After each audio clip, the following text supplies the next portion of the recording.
to be handled by the fire department because of staffing issues. We took that over. We're the only other community, I believe, in Richland County that handles our own sirens. Typically, when we get a warning, our policy is when we do get a warning, we know that it's for northern Richland County, we activate the sirens, but we have to be careful doing that. If we get a general alert, we don't want to be notifying people in Shelby of a tornado that might be occurring 40 or 50 miles away, so that really makes no sense. We did get, in a very short time window, what our officers did. We have a weather radio here that has a large antenna on it, so it's same encoded, so we do get an alert when it is in the Shelby area. We got that alert late after we got the general warning in Richland County. Our people checked the radar. The weather radar looked like everything was north of us and looked like we were pretty in the clear. We were waiting to push that button, conferred with the fire department, and then got a report of a funnel cloud headed towards 39. Once the supervisor got that report of that funnel cloud, we went ahead and activated the sirens. We had one of our captains was at a fitness center that is in the Drug Mart Plaza, and he arrived, parked his truck, got out, heard the sirens, went inside, realized there was bad weather coming. They spotted the funnel cloud. He estimated 3 to 5 minutes. They had notice from the sirens going off that they needed to take shelter. One of the things to remember about tornado sirens is they're not really designed to be heard from inside your home. They're designed for people that are outside of their home and may not have any other notification. So the expectation is that news media, National Weather Service, radio, television, all those other alerts, and now, of course, in the internet area, everybody's got a smartphone. So most people got notifications on their phones before the sirens went off. We had people that were in the path of the storm that also had damage, and they reported that they were outside, heard the sirens, had plenty of time to take shelter, lost a large portion of their home, but they were still safe. So I just wanted to put to rest, we have some issues. We're always looking at those things when we have incidents. We don't want to overuse those sirens so that people don't take notice. One of the things that we kind of joke about is the fact that when the sirens go off, everybody comes out of their house to look outside and look at the sky, which is not what they should be doing. The sirens are designed to make sure that people get to shelter. We're reviewing that, but that responsibility falls on me to make sure that we're using those sirens in the right way. Is that good enough? Thank you, Chief. Yep. Chief Thompson, is there anything you want to add from your perspective, perhaps on the safety and EMT runs and hospital protocol and so forth? We've got a big crowd.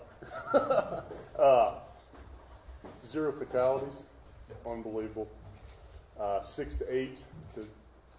Still getting some numbers from the hospital. Med Central Shelby is actually on diversion for exact numbers. Some of them were walk-ins, some of them were transported by us. Total number of runs, we're still working on that. There's a stack of papers this high on the desk. We're trying to enter as much information as we can. I wish to thank our mutual aid fire departments, almost all the way around us, for their assistance. They came, just ran the calls with us, and we were falling short, picked up the slack. So I really appreciate it. Main thing I want to pass on to the public is, especially around Shelby here, allowing us to get through if we need to get through. If you see us coming with lights on, give us some room. Let us get to where we need to be, and just be safe. Thank you. Thank you. Mr. Geis, from an administrative standpoint, is there anything you want to add, or can you think of? Okay, all right. Thank you, Mayor. If I could, Yes, sir. just a couple things apart from the sirens. We're kind of moved that our police department is supported by every agency within Richland County and the State Patrol. So we still have people that are spending long number of hours, but we've moved from most of that recovery and security just specifically to security. So we do still have some businesses that are damaged and open, and we're just we have people out there to make sure that those businesses aren't looted, things stolen, people gawking and walking around. So the list is too long to name, but our resources that we have been offered by the Richland County Sheriff's Office, Mansfield Police Department, Ontario Police Department, I could go on and on and on. We had people that showed up, even that didn't ask, they just showed up to help. So we are very appreciative of all of those law enforcement partners. We hope to kind of wind that down over the next 24 hours. try to get some of these businesses secured so that the people can't gain entry. But we're very fortunate in the fact that where that storm hit and where it went through, time of day, place, all those things, and I think the mayor alluded to it, half mile north and we'd have residential neighborhoods, including retirement communities that would have been devastated. So if there's a silver lining, that's it. This is what we do, and for whatever reason, Shelby seems to be a natural disaster magnet, so we're kind of getting used to it. Our city crews, from the service department to the street department to the electric utilities, phenomenal. Great communications. They came out and did everything we asked them to do, and the cooperation between police, fire, utilities within the city is, I think it's unrivaled. So that was pretty much all I really had. Thanks. Thank you, Chief. And if you know Chief, he may be back. I do want to say thank you for a wonderful outpouring of concern and contributing of goods and time, and services. We had a tree service that just came in and said, you need some things cleared. He brought in his crew and his equipment and did a great job on George Hawk Road and clearing George Hawk Road. And we've had other instances of that. I know that out in the townships, in the agricultural community, they're going neighbor to neighbor and helping one another out there. We've had churches and individuals bringing in food for those that are working. And Mr. Joe Geis personally delivered some pizza. You may get a side job doing that, Joe, but he delivered some pizza out to the line departments from one of our establishments. And I've been contacted by Congressman Gibbs' office, Senator Obhoff, Representative Mark Romanchuk, our three commissioners, Mr. Darrell Banks, Marilyn John, and Tony Vero from Richland County, and other mayors have contacted us and see if there's anything they could do. So I guess in times like these, I was speaking a little bit earlier, in times like these, when the worst of things happen, you see the best of people come to the surface oftentimes, and that's what we witnessed here in the city of Shelby and hear about. So with that, would there be any questions that maybe I could answer, or one of these gentlemen that has been here before? I hope we've covered pretty much all the ground that you need covered. So what's the personal experience? Where were you when the tornado came through? Can you share your experience with us? And of course, I'm thinking of everyone else as this is unfolding. Can you walk us through what you were thinking, what you were feeling, what you experienced? I also am a pastor of a church here in town, so I was in the church building at 21 Washington Street, Calvary Baptist Church, and preparing for the evening service. I thought we were going to have service as usual, and my wife was there with me, and I'd gotten a warning on my phone that kind of alerted me, and so then at the second alert and the sounding of the sirens, we headed for the basement and took cover and stayed there for a good while. When we came back out, when we thought the coast was clear, there still was some residual wind that was going on around about us. We're right downtown Shelby. So as evidenced by the track, if you can kind of see the tracking on the map we have beside us, we were quite a bit north of where the impact of the tornado was. But as Chief said, the alarms, the sirens are designed to take cover, and that's what we did. There's always the temptation to peek out the window or go to the front porch. But in my view, the sirens worked, and they worked effectively for me. How many of them are there? How many sirens? How many did you say? 4 or 5 locations Four. around town. Yeah, Four. 4 locations around What town. time did they actually go off?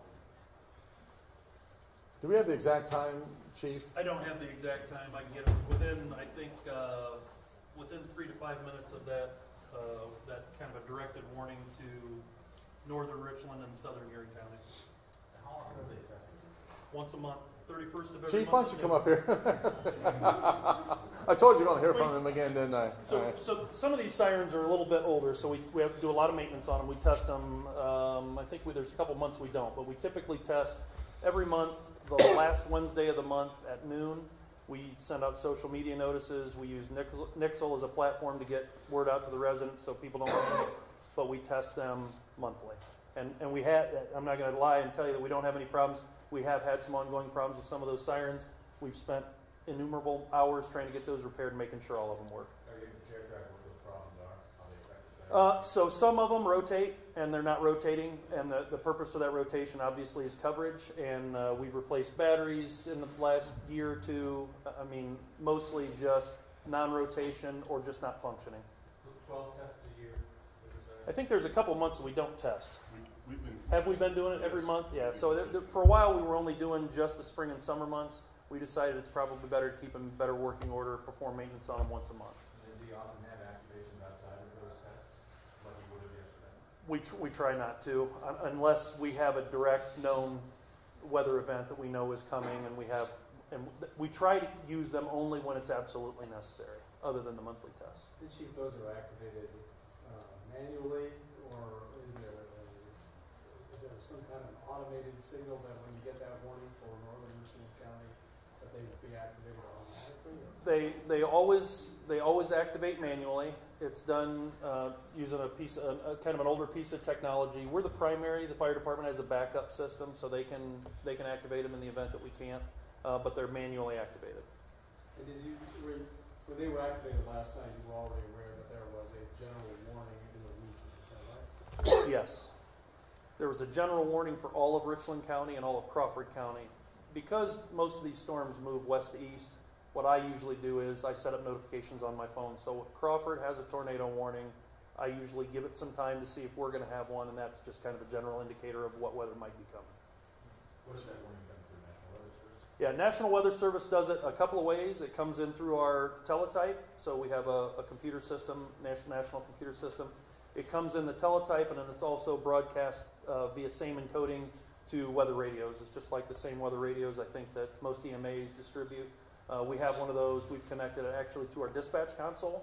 So the dispatchers hate it because when it does go off, it alerts on that dispatch console, and they can hear and see the messages. Those usually come in simultaneously. And that's what you wait for, is that more directed, specific warning on that system? Yes. To come to you to call in the activation? Yes. Do you know how long that process takes from you to No, it's usually, once the decision is made to activate it, it's usually, we can do it within 30 seconds, I would guess.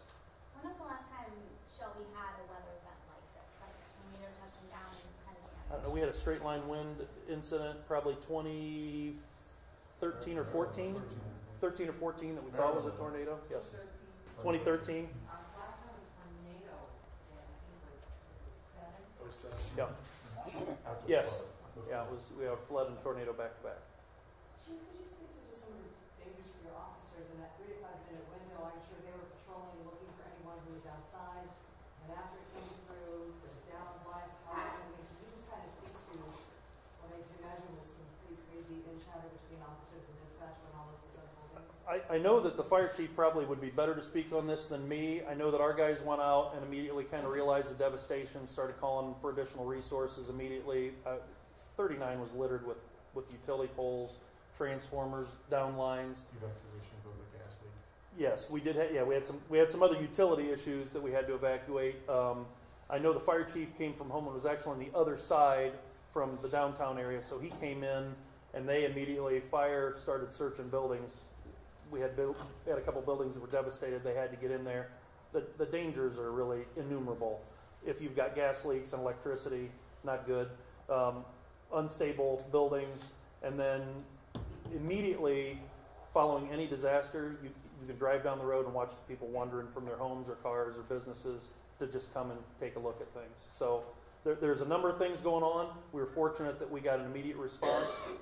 We were very fortunate in that immediate response because there were still areas in the county with residential damage that the sheriff's office couldn't even get to because of the down power line. So they did come help us. We got that area secured within probably 20 minutes. At this point, are we confident everyone in Shelby and the surrounding areas is accounted for? Are there any farmhouses that we can't get to yet, or no one's been able to make contact, or do we feel confident that everyone is accounted for? So within the city limits, and I can only speak within the city limits, I think we're relatively confident. I think the fire chief, we've checked every home that we know had any damage, and I think we're reasonably confident that we have no other injuries or casualties.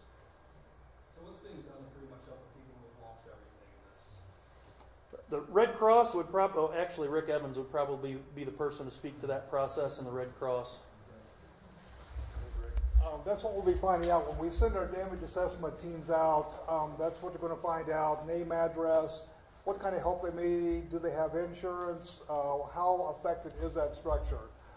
Is it, damaged, beyond repair, or it could be repaired, that type of thing. So that's kind of what we'll be looking at as far as that. I think the Red Cross can speak about that too, sure.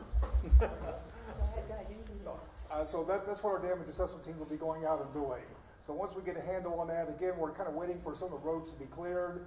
I have not had any reports of any injuries that people may think are out there yet. So I think we pretty much account for everybody. Once we get the roads clear, we can really get out and get a good handle on how much damage there is. So That injury toll, I'm sorry, it's come up to what now again? I'm sorry, say The again. injury toll, it's up to what now? The last report I had was 6 people were taken to Ohio Health in Shelby here. They did end up transferring 2 of them out because the CAT scan was down, so they took them to Mansfield. So really, that's all I have reported 6. Do you know if any of those injuries are significant enough? These individuals are still hospitalized? That I can't speak to as yet. I've put in a request to see if I can get that kind of information because the HIPAA laws and all that. They're kind of seeing what they can release and what they can't. So I'm still waiting for a report on that. Are there any general statements that you like to make for especially days like yesterday where we talked to someone who was like, well, I got the alert, but the sun was still shining? Just the general statement of, so what should people actually be doing during that time? Yeah, that's why in our office we always push these severe weather radios. Yes, we have these severe weather sirens out and about the county, but again, that's if you're outside. Most people are going to be inside, that time of day, kind of weather-wise. So that's why we always push these severe weather radios, and that's why you really should have one. Just to get those reports like that much sooner than that. So as mentioned last night, we did open up a shelter and no one came to the shelter. That shelter is now moved in a standby position, meaning that if we need to reopen it this evening, we are positioned to do that. Also throughout the day, Shelby YMCA has opened up their facility to allow folks to go shower, and we've been providing some comfort kits to those families while we're waiting for the damage assessment to occur. After we know the area and the people that have been impacted, that's when our disaster response team will work with each family individually to see how long they may be out of their homes, and that's when we work with them on their recovery plan. Right now we have an emergency response vehicle picking up Subway sandwiches and chips to go around the neighborhoods helping the first responders who might need some nourishment, as well as some of the families that might be locked in their area of their home and can't leave at this place. So anything we can do, give us a call. If you're in the surrounding area that's not receiving all this support, you can call the Red Cross directly at our Mansfield number 419-524-4254. Thanks. Just to mention, our disaster assessment teams are made up of groups of volunteers that work for the EMA. So it does take us a little bit to get them to come in, to muster up and come in, but we do have our Citizens Emergency Response Team and the Ohio Special Response Team. The 2 disaster teams will be going out with us, so it's going to give you an update on that. Any further questions? Sir, you said you have a map down here.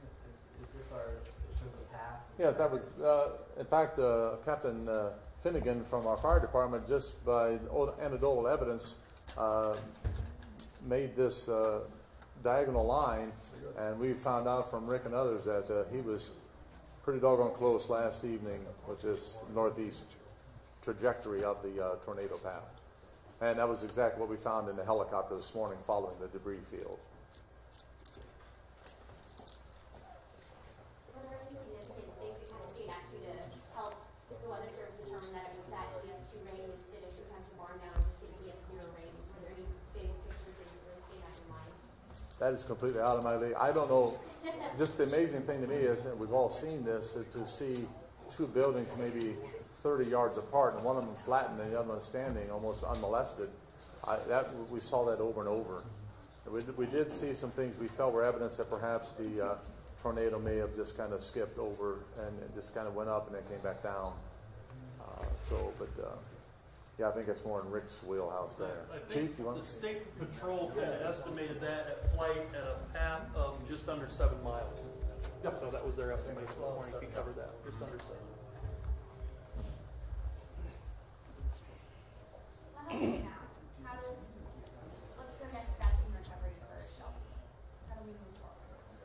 Well, I think our line department is very, very important for them to get our businesses on the Mansfield Avenue corridor up and running. So they're working, again, with all of this mutual aid. And Mr. Hensman is confident that, it's not going to be all that long. We'll have our lines fired up here. We pride ourselves on the city of Shelby, having our own municipal electric division. I think in just seeing what we can assist with in the business recoveries. As I mentioned, within the city limits of Shelby, there were not that many residential homes. There were some, and I'm not minimizing that, but we don't have dozens and dozens. So I think we're going to concentrate on the Mansfield corridor and Wareham Road primarily. Do you think the Rocket Shelby, the Rocket Chevrolet was a total loss that was pretty severely damaged? From a layman's perspective, it did look like to me, yes. So does this mean that you guys are gonna change up the way you guys handle your siren procedures moving forward, or what? I think it worked. I think it worked as we set them off in this experience.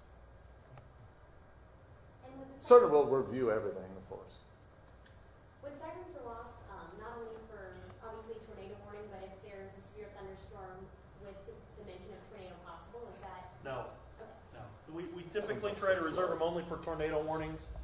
We do look at it, severe thunderstorm warnings. We look at the effects, and typically what we do is push that out on social media and Nixle. So we have opt-in alerts. Those that opt in, we can push those alerts out to them if we know there's severe weather coming. This one kind of surprised us. This kind of came in on the backside. Our assessment was it was missing us as we were watching that line of thunderstorms, and the next thing we knew, that second line kind of snuck up on us. But it did what it was supposed to do. We certainly don't want to spread out these sirens for all kinds of things, because then people get confused. Well, should I seek shelter? Is it just a false alarm? So, in answer to your question, anytime we have a critical incident, it would be really arrogant of us to not review it and see where we could do better.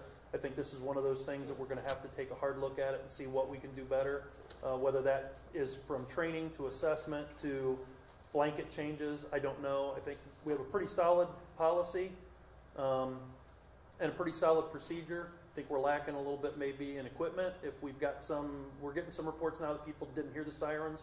We don't know if it's because they're not working or if they just weren't in a position to hear it. Okay? The total number of structures damaged or destroyed, what would you say that would be? I think we estimated 30, or has that changed? I think we said 30 structures. We're at 30 right now that have been. Estimate. That's within the fire district.